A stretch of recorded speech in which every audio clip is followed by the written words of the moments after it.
Okay, siguro di naman gid malikayan mga kaistorya, mag-istorya ta aning migawas karon nga balita nga ang Iglesia ni Cristo nagpermit sa Quezon City for sa usa ka tigom, no, diha sa may Luneta.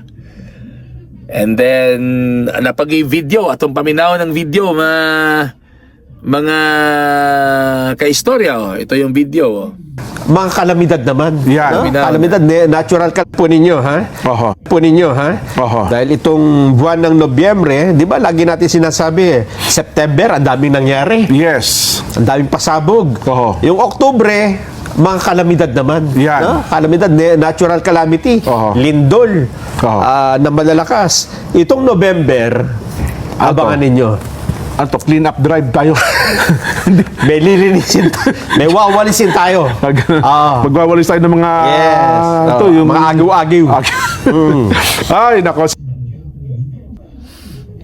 Sa usa ni ka programa sa Net25, no, sa ganang mamamayan, ang duha ka mga anchors nag-ingon nga sa November daw magwawalis o manglimpyo. Na daw pang limpyo nga himuon kay tungod sa mga naitabo nga mga bagyo. Of course, nagkalat ang mga basura.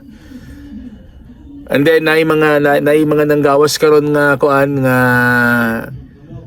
kaning graphics nga transparency for better democracy. So ako maingon ani, ayaw lang sa mo pag-overthink nga. Ayaw lang sa mo pag-overthink. Let's just cross the bridge when we'll get there. Ato lang sang atangan, unsay may tabo gyud sa November 16. Mga kaistorya kining usa ka activity sa Iglesia ni Cristo. So ayaw sa pag-overthink sa. Tanaw lang nato kung say pwedeng may tabo. Basta kay ang advocacy ani, it's not all about na mag-resign. Ang sa pagkakaron ang nakabutang, ang gusto lang transparency para sa usa ka maayo nga demokrasya. Alright? Observe mo na, wag mo nang mag-overthink.